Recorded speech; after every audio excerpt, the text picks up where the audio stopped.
Bonjour à tous, bienvenue sur Montagne TV pour un nouveau numéro de 2 heures de marche depuis la Clusaz, depuis le salon de l'hôtel Bourgard. Nous sommes au pied des pistes, nous sommes à la Clusaz, une des stations préférées des Français, si ce n'est la station préférée des Français. Et je le dis sans chauvinisme aucun. Pierre Lestage, je suis ravi de vous rencontrer. Bonjour.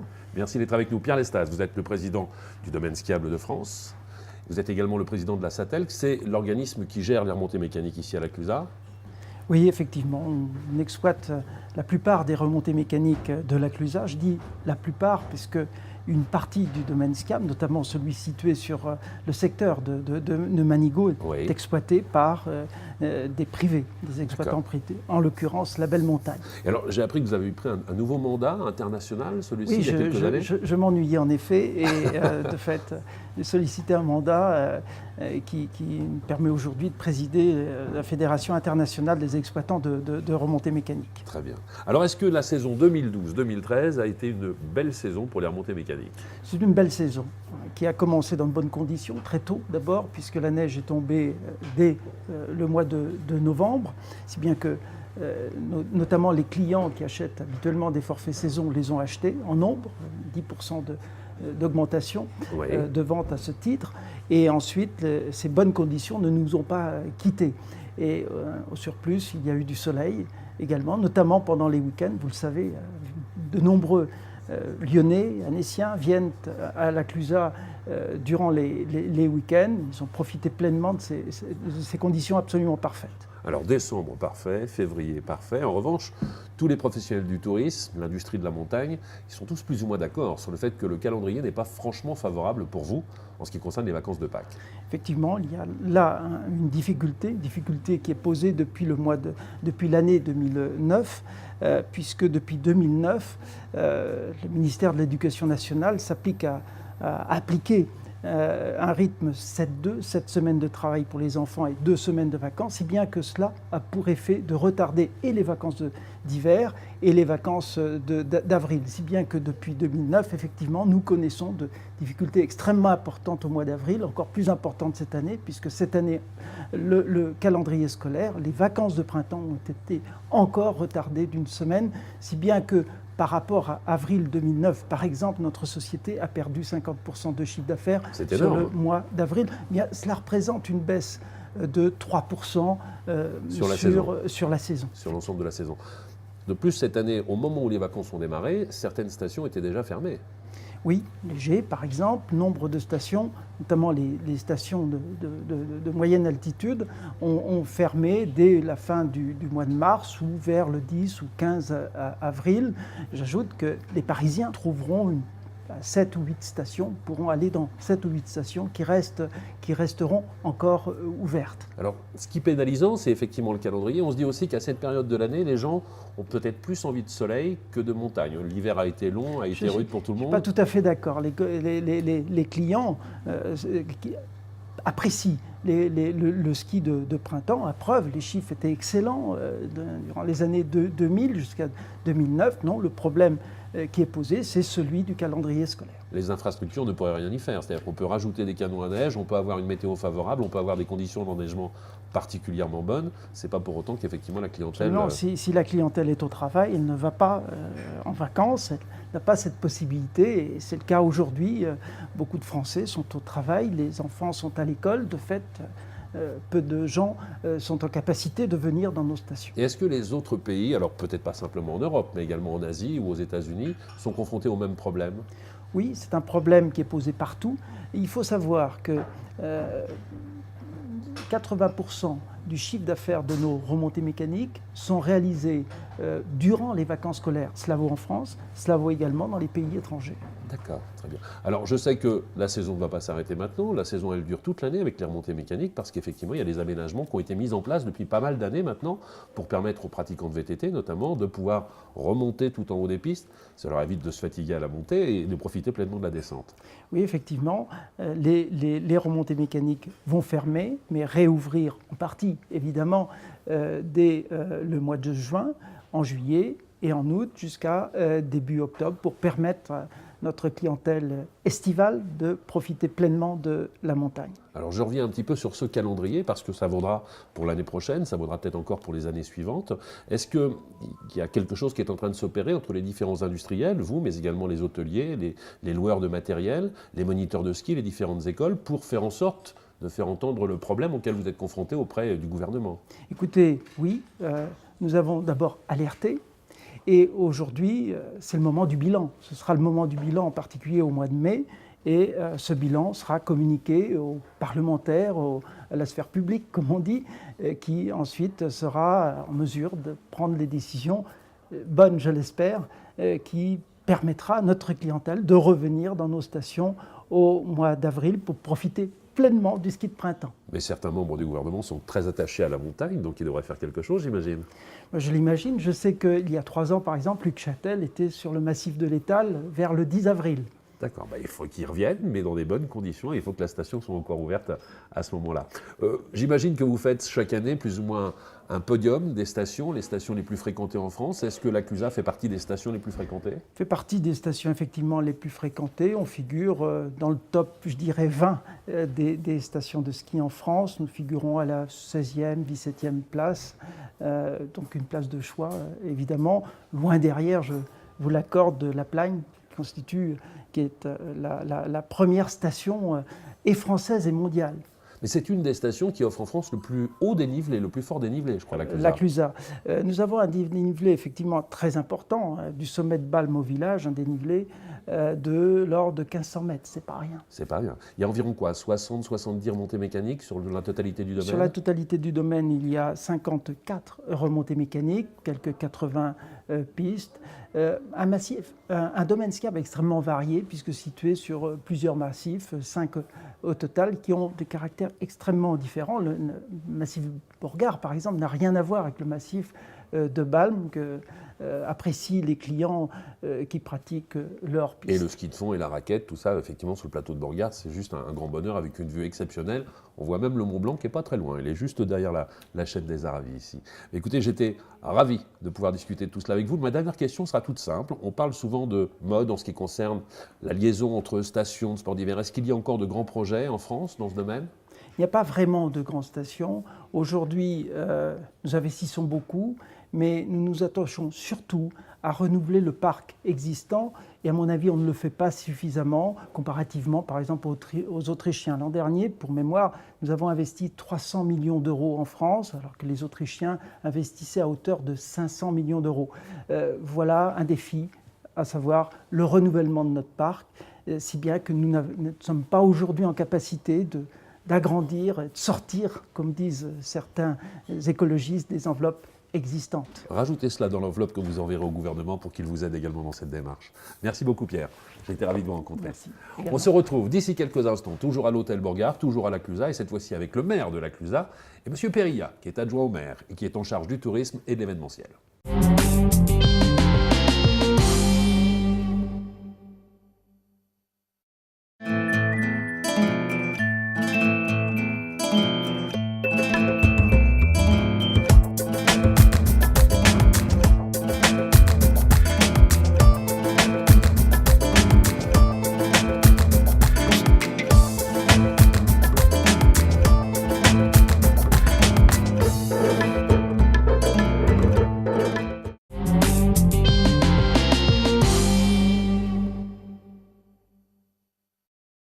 Nous voici de retour à la Clusa, toujours dans le salon de l'hôtel Borgard, au pied des pistes, en compagnie cette fois-ci du maire de la Clusa, André Vito. Je suis ravi de vous accueillir ici. Bonjour Stéphane. Et à vos côtés, David Perilla, votre adjoint au maire, en charge du tourisme, en charge de l'événementiel également.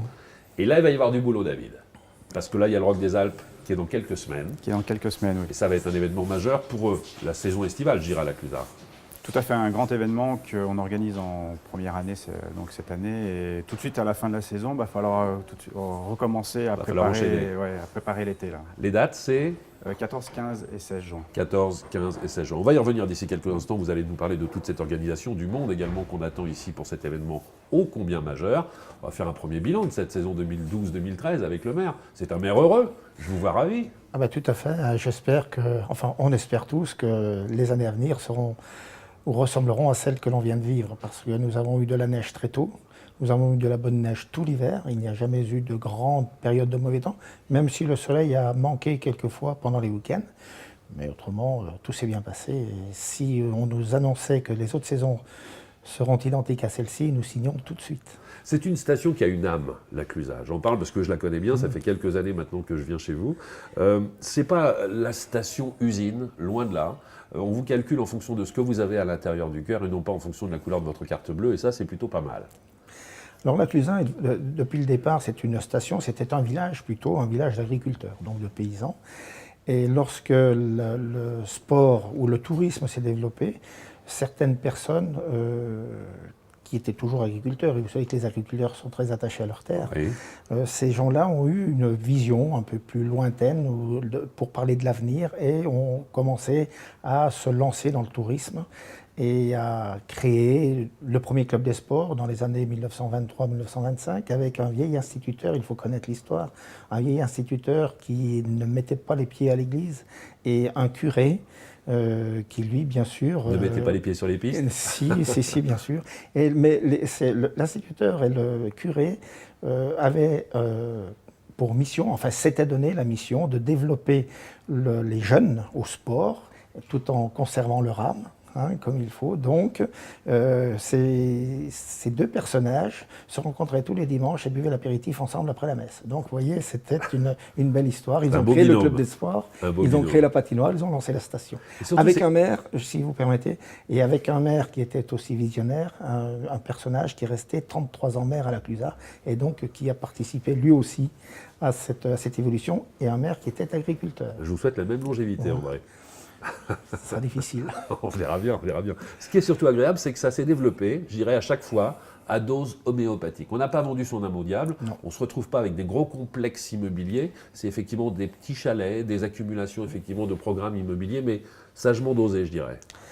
Alors vous savez que l'évolution principale de la Clusaz a été déclenché par la victoire de Guy Périllat aux Jeux Olympiques de Sceaux Valley. Donc Guy Périllat avait 20 ans en 1960 et le fait d'avoir un enfant de la Clusaz, le champion olympique, la Clusaz est vraiment partie dans ce développement.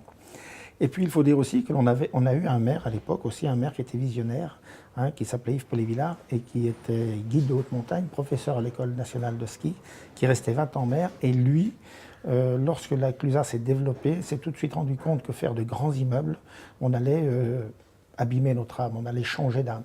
Donc il a foncé dans le mur. On allait foncer dans le mur. Donc il a tout de suite pris une décision importante et il a décidé que désormais tout immeuble à la Clusaz aurait la forme d'un vieux chalet avec un toit à deux pans comme nos maisons dans le temps. Et c'est ce qui a sauvé notre âme et notre village. Et c'est pour ça que l'on a pu rester un village, je vais dire, authentique. Et aujourd'hui, avec la fréquentation à laquelle vous êtes confrontés, est-ce que le nombre d'émergements est suffisant ou est-ce qu'il va falloir continuer à construire, mais encore une fois avec les mêmes, je dirais, structures architecturales ? Il nous manque des lits. Donc, pourquoi ? Parce que nous avions une hôtellerie qui était assez florissante il y a quelques années, mais cette hôtellerie était composée de petits hôtels, donc de petites unités. Et maintenant, il nous faut de grandes unités. Donc, un conseil municipal, dans les années 80, avait décidé de faire un hôtel, ce qui était une très très belle chose. Cet hôtel dure toujours, puisque maintenant c'est le propriétaire de l'hôtel Borgard qui en est le propriétaire, c'était l'hôtel Alpenrock.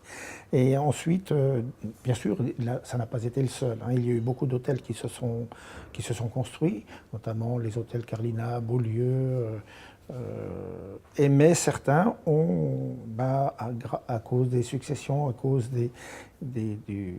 aussi de la vie, de la conjoncture, ont été transformés.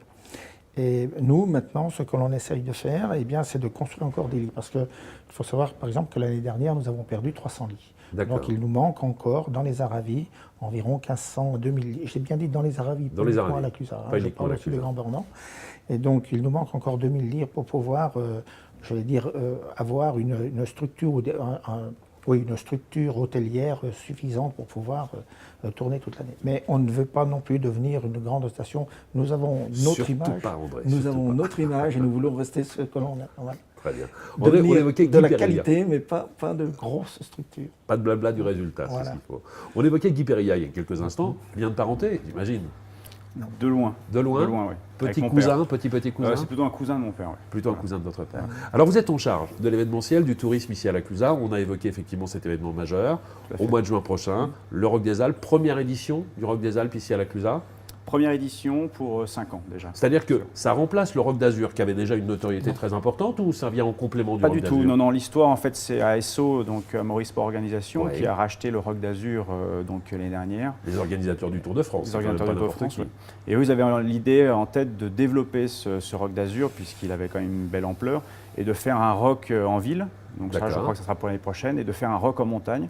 D'accord. Donc ça, c'est la première édition du Rock des Alpes à la Clusaz. Ouais. Et C'est nous a- plutôt une bonne chose que d'avoir été sélectionné. On a été sélectionnés, il y a eu tout de suite une accroche qui s'est faite avec eux. Et, Combien de stations avez-vous postulé? On ne sait pas. On ne sait pas. On ne sait pas. D'accord. Mais on a été tout de suite sur les rangs, et on n'a pas lâché l'affaire comme ça. Alors encore une fois, c'est l'ensemble des stations des Aravis qui plus ou moins vont être sollicitées avec ce Rock des Alpes. Tout à fait, oui. Donc la station pilote, c'est la Clusaz, parce que c'est nous qui avons signé le contrat de partenariat. Mais c'est vrai que 80 km, par exemple, pour la grosse épreuve reine du marathon, ben, on est obligé d'aller de s'élargir sur les autres communes. Donc on a réussi à trouver un accord avec ces communes. Et puis ils ont assez vite répondu, comme quoi ils étaient favorables à cette organisation. Et donc en fait, on est le moteur pour dynamiser le VTT sur l'ensemble du canton, jusqu'à Thônes, voilà, sur les Aravis. Vous attendez jusqu'à combien de participants pour cette manifestation? L'objectif est de 4000 participants, Oui. et on est aujourd'hui à 3100 participants, donc l'objectif sera atteint, c'est pratiquement sûr. Oui. Est déjà inscrit. Ouais. Alors, je souhaite que la météo soit favorable. J'imagine que là, on attend avec impatience que la neige fonde pour pouvoir commencer à préparer les différents sentiers, les différentes pistes. Tout à fait, donc on va attaquer déjà par les secteurs qui sont déneigés, on va attendre que le reste soit déneigé, enfin que la neige s'en aille pour entamer les différents travaux. Oui. Et puis voilà, on a le sourire parce que les participants ont répondu. Il y a déjà une épreuve qui est complète. Il y a une épreuve, le marathon, qui est reconnue Coupe du Monde par l'UCI. Donc pour une première année, c'est vraiment très très bien, quoi. Parce que, alors là, vous allez nous en dire plus. Il y a combien d'épreuves différentes qui vont se distiller comme ça sur l'ensemble du week-end? Alors en fait, il y a 14 épreuves sur 3 jours. D'accord. Ça correspond à... Donc il y a une épreuve marathon, 80 km. Il y a des épreuves plutôt enduro. Il y a des épreuves de descente. Il y a des épreuves plutôt familiales avec des épreuves pour les enfants. Et puis des épreuves qu'ils appellent des randos gourmandes pour découvrir le VTT. Et puis il y aura beaucoup d'animations aussi le soir, et notamment un bel événement qui sera un rock dans la station, par élimination en fait, où les gens vont partir 4 par 4 et puis vont s'éliminer au fur et à mesure des descentes. Très bien. Donc, Ce sont combien de kilomètres de pistes en tout qui vont être balisés pour cet événement? on annonce 150 km de piste. 152. Il y en avait peut-être déjà quelques-uns existants. C'est que des chemins existants. Que des chemins C'est que existants. des chemins existants de randonnée, des chemins qui étaient déjà pratiqués par le VTT. Et on va simplement, nous, les travaux qu'on va faire, c'est améliorer des passages, améliorer des sentiers qui étaient un petit peu exigus pour les VTTistes. C'est tout ce qu'on va faire. On ne va pas casser la montagne pour faire le rock. Bien sûr. C'est travailler dans l'existant, et c'était la volonté d'ASO aussi. Alors, est-ce qu'à cette occasion, je veux dire, tous les restaurateurs vont se réveiller? Est-ce que les restaurants qui sont actuellement sur les pistes, à proximité peut-être de quelques passages, seront ouverts? Est-ce qu'on pourra justement aller déjeuner en haut des pistes et voir les différents coureurs passer? On l'espère. On l'espère. On espère qu'ils C'est le vont mot d'ordre, en jouer tout le cas, jeu. c'est Ouais. lancé. Oui, tout à fait. Non, mais le village va jouer le jeu, ça c'est sûr. Après, c'est une première année, donc les gens ne se rendent pas bien compte Bien encore sûr. pour l'instant de l'ampleur de l'événement. Nous, on est plongé dedans depuis quelques temps, donc on a le sourire, on sait comment ça va se passer. Mais la première année, je pense qu'ils vont prendre conscience de la notoriété de cet événement, et après, ça montera en puissance au fur et à mesure des années. J'imagine que vous avez déjà mobilisé les troupes. Il y a combien de bénévoles qui ont répondu présent pour l'instant à la Clusaz? On n'a pas tout à fait le point sur les bénévoles, mais je pense qu'il faudra au moins 500 bénévoles sur l'ensemble des parcours. Oui. C'est pas n'importe quoi. On avait Pierre Lestaz à votre place, Sandrine, tout à l'heure. Il va être mis à contribution cette année. J'imagine qu'il va lui aussi mettre en place les remontées mécaniques pour permettre au public de se retrouver sur les sommets. Bien sûr, le télécabine de Borgard va fonctionner, donc, mais il fonctionne déjà normalement pour, Bien sûr. les personnes en vacances. Il y aura le télésiège du Cré du Merle.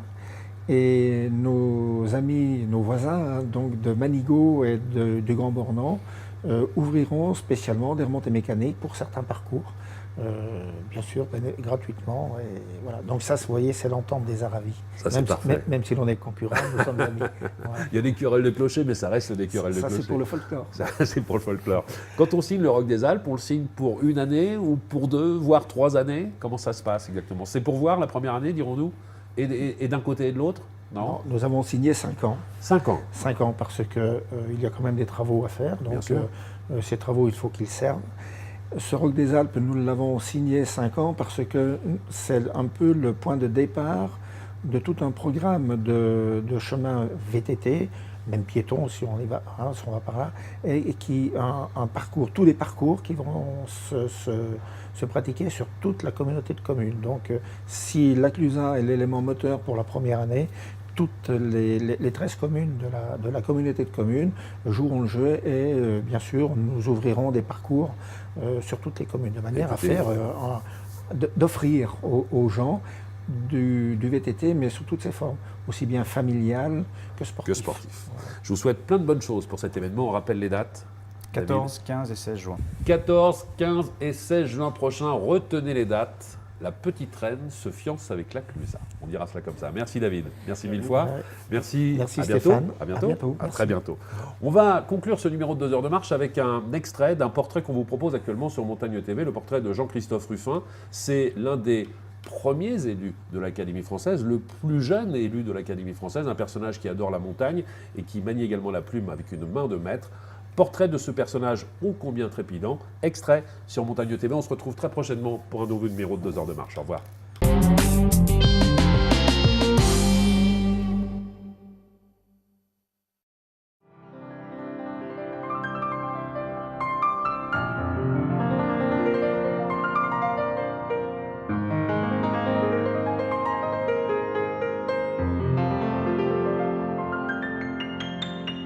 Vous êtes encombré cette fois-ci d'un maniaque de la montagne. Il ne s'agit pas chez moi d'une maladie congénitale puisque je suis né dans le Berry. Pays plat s'il en est, dont le point culminant ne dépasse pas 200 mètres. Mais, sur le terrain sans immunité d'un natif de ces plaines, le virus de la montagne, contracté à l'âge de 18 ans, a fait des ravages. J'aime l'escalade, le maniement des mousquetons et de la corde, le monde minéral du granit et des glaciers, l'amitié des guides, dont j'utilise rarement les services, mais toujours les conseils, car je suis incurablement un premier de cordée. Le 12 novembre 2009, la montagne faisait son entrée à l'Académie française. Jean-Christophe Ruffin, prix Goncourt en 2001, l'un des auteurs les plus lus en France, devenait solennellement à 57 ans le plus jeune académicien. Sous la coupole, il parlait de mousquetons et de cordées. Un voyage inattendu devant des sommités et quelques personnalités des médias.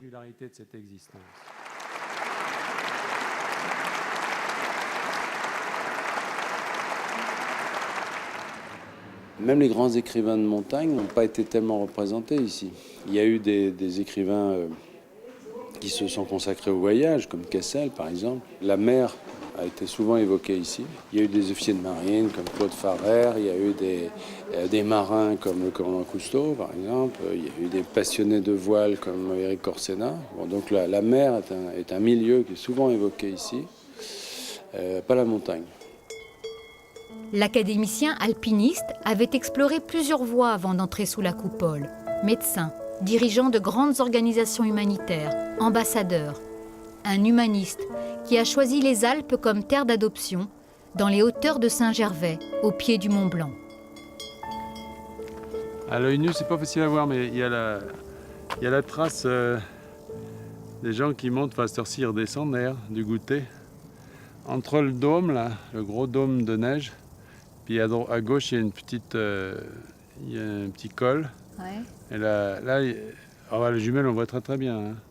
Une grosse trace. Les gens qui descendent, qui rejoignent les refuges. D'une manière générale, les voies par ici ne sont pas extrêmes. Enfin, c'est pas des voies rocheuses. Les grandes voies rocheuses, elles sont du côté Mont Blanc italien. Vous allez parfois? Non, moi je suis pas allé. Non, moi je suis très modestement un petit grimpeur. Moi, je n'ai pas fait les grands. Puis bon, aujourd'hui, d'ailleurs, ces grandes classiques sont, je pense, moins faites. Et puis il faut un niveau que j'ai pas du tout. Derrière le pilier du Freinet, tous ces trucs-là, j'ai pas fait.